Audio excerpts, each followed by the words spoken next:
Hi, welcome to our channel Bandla Ganesh. ఈ పేరు వినగానే మనకు ఏదో సంచలనం, లేదా ఏదో వైరల్ అంశము, లేదా ఏదో భక్తి ప్రవచనంలా, అంటే వ్యక్తి పూజ చేసే ప్రవచనాలు మనం వింటున్నట్టుగా అనిపిస్తుంది, గుర్తుకొస్తాయి. రాజకీయాలప్పుడు ముఖ్యంగా ఇతని పేరు బండ్ల గణేష్ ప్రస్తావన రాకుండా రాజకీయ డిబేట్స్ ఉండవు.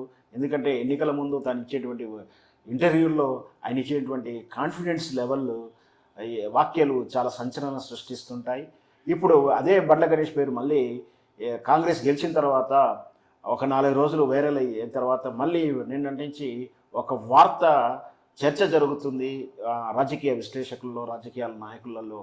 అదేమిటంటే బండ్ల గణేష్కి ఎమ్మెల్సీ సీటు, బండ్ల గణేష్ ఎమ్మెల్సీగా అసెంబ్లీకి అడుగుపెట్టబోతున్నాడా అంటే నిజమే కావచ్చు, ఎందుకు అవకాశం ఉండదని ఒక చర్చ జరుగుతుంది. ఎందుకంటే బండ్ల గణేష్ మనకు తెలుసు, కాంగ్రెస్ వీరాభిమాని. అతను చాలా భిన్నమైనటువంటి కాంట్రస్ స్వభావం కలిగిన వాడు. ఎందుకంటే అతడు వ్యక్తిగతంగా పవన్ కళ్యాణ్కి వీర భక్తులని చెప్తూనే జనసేన పార్టీలో ఉన్నాడు ఆయన. జనసేన పార్టీకి నేను వ్యతిరేకించను, అభిమానించను, నా పవన్ కళ్యాణ్ ఇష్టం, జనసేనకు నాకేమిటి సంబంధం తీరుగా మాట్లాడుతాడు. కానీ అదే రాజకీయాలకు వస్తే మాత్రం నేను కాంగ్రెస్ పార్టీ అంటాడు. ఇంకొకసారి వ్యవహారాల గురించి మాట్లాడితే తెలుగుదేశం చంద్రబాబు నాయుడు వీరోచితంగా అభిమానిస్తూ ఉంటాడు, వీరోచితంగా పొగుడుతుంటాడు. మనం చూసాం గత నెలలో జరిగినటువంటి 25 సంవత్సరాల సాఫ్ట్వేర్ రంగానికి సంబంధించినటువంటి రజోత్సవ సభలో చంద్రబాబు నాయుడికి థ్యాంక్స్ చెప్తున్నటువంటి సభలో ఆనాడు జరిగిన సభలో బండ్ల గణేష్ ఉపన్యాసించిన తీరు, బండ్ల గణేష్ చెప్పినటువంటి వాక్యాలన్నీ కూడా చంద్రబాబు నాయుడు పట్ల ఎంత విధేయత ఉందో, ఎంత ప్రేమ ఉందో, ఎంత భక్తి ఉందో కూడా మనకు స్పష్టంగా అర్థమైంది. అయినా కూడా రాజకీయ నేపథ్యం వస్తే మాత్రం కేవలం తాను కాంగ్రెస్ పార్టీ వీరాభిమానని, నాకు కాంగ్రెస్ పార్టీ అభిమానం అని తరచూ చెప్తూనే ఉంటాడు. గత ఎన్నికల్లో 2018 ఎన్నికల్లో తను చేసిన వ్యాఖ్యలు ఎంత సంచలనం సృష్టించాయో తెలుసు. మళ్ళీ అదే 2023లో కూడా అంతే కాన్ఫిడెంట్ లెవెల్లో కూడా కాంగ్రెస్ ప్రభుత్వం వస్తుందని చెప్పాడు. ఈసారి నిజమైంది. అతను సహజంగా కాంగ్రెస్ నుంచి టికెట్ ఆశించాడని అందరు అనుకున్నారు. కాంగ్రెస్ టికెట్ ఇవ్వకపోతే పార్టీ మారతారని కూడా ఆ రోజు చాలా వ్యాఖ్యలు చేశారు. అయినా కూడా నాకు పార్టీ టికెట్ కోసం కాదు, నేను కాంగ్రెస్ అభిమానంతో పనిచేస్తున్నా, కాంగ్రెస్ సిద్ధాంతాలు నాకు నచ్చుతాయి, కాంగ్రెస్ అధికారంకు రావాలని కోరుకుంటున్నాను, సోనియా గాంధీ తెలంగాణ ఇచ్చింది కాబట్టి కృతజ్ఞతగా ఈసారి గెలిపేయాలని కోరుకుంటున్నాను కూడా తరచూ చెప్పాడు.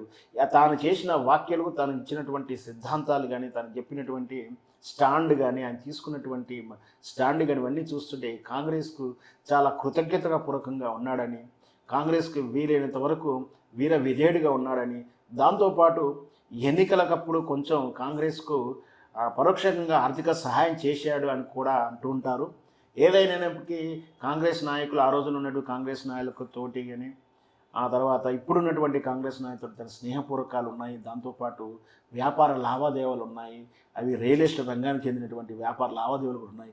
వెరసి ఏదైతే మీ రేవంత్ రెడ్డి గారికి చాలా ఆత్మీయుడుగాను అభిమానుడిగా ఉన్నటువంటి బండ్ల గణేష్కు ఈ దఫాలో, ఎందుకంటే మనకు తెలుసు ఆల్రెడీ 4 సీట్లు వికెట్ అయ్యాయి ఎమ్మెల్సీ సీట్లో. వాళ్ళు 4 ఎమ్మెల్సీలు ఎమ్మెల్యేగా పోటీ చేయడంతో ఆ 4 స్థానాలు ఖాళీ. ఆ 4 స్థానాలు ఏంటంటే మనం ఒకసారి చూద్దాము. ఉపాధ్యాయ కేటగిరీలో ఎమ్మెల్సీగా ఉన్నటువంటి పల్లె రాజేశ్వరరావు గారు జనగాం నుంచి పోటీ చేసి గెలవడం జరిగింది. ఆ తర్వాత కడియం శ్రీహరి గారు స్టేషన్ ఘనాపూర్ నుంచి ఆయన పోటీ చేయడం జరిగింది.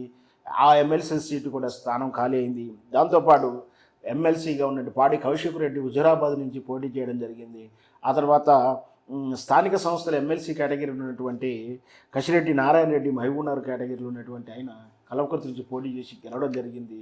దీంతోపాటు దాసు శ్రేవణ్ అండ్ కుర్ర సత్యనారాయణ అనేటువంటి ఇద్దరిని గవర్నర్ కోటా కింద రెఫరెన్స్ ఇస్తే రిజెక్ట్ చేసిన మాట కూడా వాస్తవమే. ఎంతకంటే అంటే ఆ 4 ప్లస్ ఈ 2 మొత్తం 6 స్థానాలు ఖాళీగా ఉన్నాయి.